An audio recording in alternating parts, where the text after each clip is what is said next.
l'adresse initiale, etc. À partir des besoins des clients, il faut bâtir des indicateurs qui vont nous permettre de placer les bases de la mesure des résultats du projet. C'est pourquoi il est important de traduire la voix du client en EEQ. On pourra ainsi découvrir que certains de nos indicateurs actuels ne se reflètent pas dans la satisfaction du client. On pourra écarter ces indicateurs qui ne sont pas critiques à la qualité.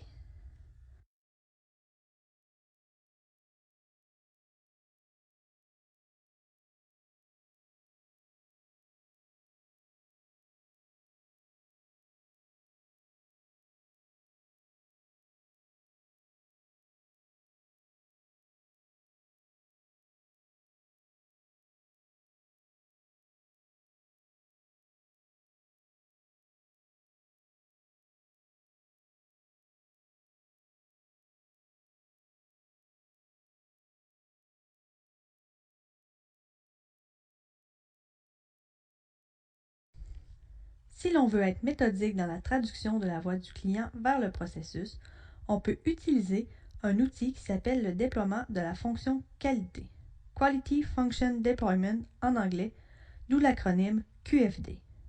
Cet outil est essentiellement une matrice qui fait le lien entre les exigences et les caractéristiques. Pour réaliser cette grille, il faut mettre toutes les exigences des clients sur les lignes et les caractéristiques dans les colonnes. On peut ensuite évaluer la force du lien entre les exigences et les caractéristiques avec une note sur 10 pour découvrir la pondération de chaque caractéristique.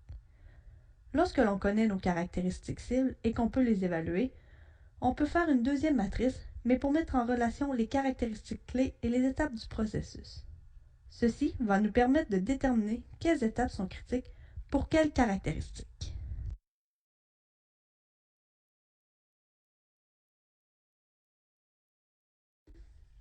Voici un exemple avec la brûlerie. Si les clients désirent un café au goût velouté, servi avec rapidité, au plus bas prix possible, mais que le café soit très chaud, on peut lister ces 4 exigences sur les lignes dans la section verte. On pourrait avoir des caractéristiques sous notre contrôle, comme le pays de provenance du café, la température de notre infusion, la finesse de la mouture, le degré de torréfaction, la proportion eau café utilisée et la finesse du filtre. Ces caractéristiques vont apparaître dans les colonnes en bleu.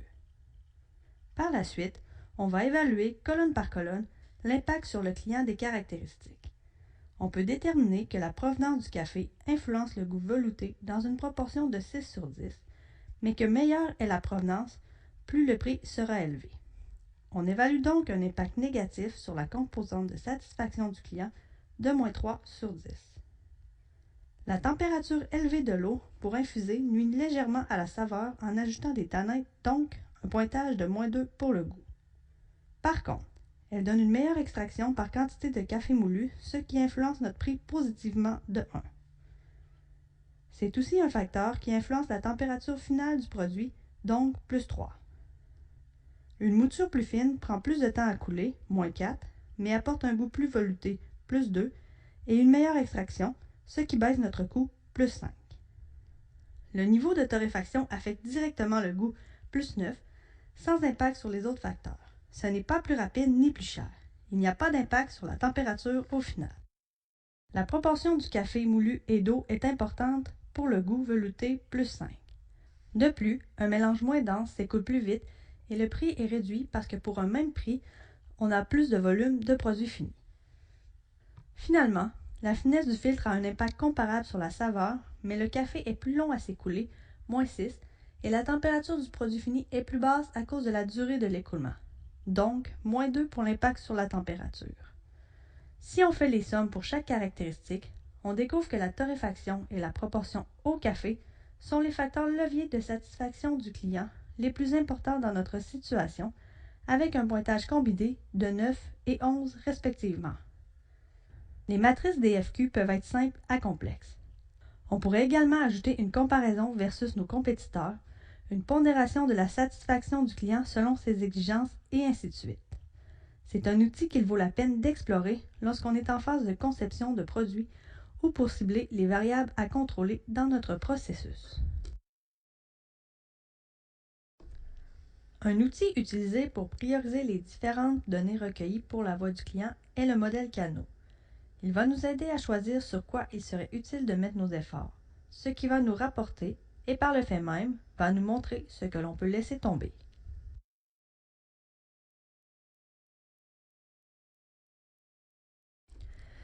Le modèle de Kano est un graphique comprenant deux axes qui nous donne une représentation graphique de ce qui est important à travailler et à livrer au client. L'axe vertical correspond au niveau de satisfaction du client. Il va de client totalement insatisfait jusqu'à client totalement ravi. On pourrait aussi dire que dans le bas du graphique, les attentes ne sont pas rencontrées.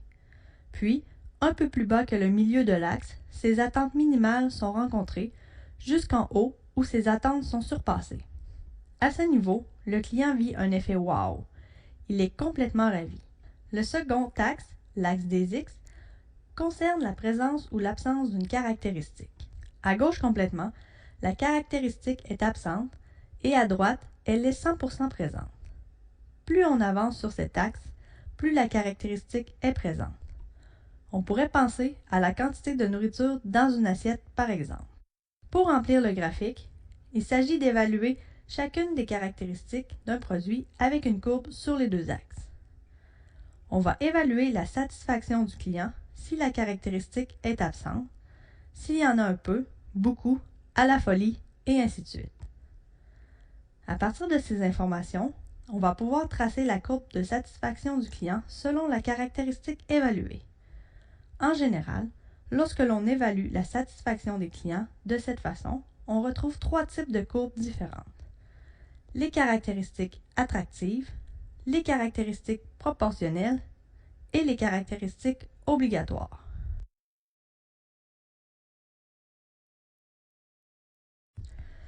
La courbe d'une caractéristique obligatoire décrit des facteurs qui ne sont généralement pas mentionnés par les clients, sauf si celles-ci sont absentes. Il s'agit de caractéristiques qui sont tenues pour acquises. Le client s'attend à une performance minimale obligatoire et cette caractéristique en fait partie, souvent même de manière inconsciente. Lorsqu'elles sont présentes, ce sont des caractéristiques qui n'ont presque aucun impact sur le niveau de satisfaction, mais si au contraire, elles ne sont pas présentes, leur absence aura un gros impact sur l'insatisfaction du client. Par exemple, la fraîcheur des aliments est une caractéristique obligatoire. Lorsque vous allez au restaurant, vous vous attendez à ce que les légumes soient frais. Si ceux-ci ne sont pas frais, vous serez grandement insatisfait. Il en va de même pour la politesse et la propreté des lieux. Par contre, lorsque les lieux sont propres, les clients ne seront pas de plus en plus satisfaits en fonction du niveau de stérilité du plancher. La cible, dans ce cas, est de se situer au-dessus du seuil minimum acceptable. Ce sont des caractéristiques qui doivent être priorisées si elles sont absentes ou en défaillance fréquente. Par contre, si celles-ci sont présentes, il n'est pas important d'investir pour développer ces aspects.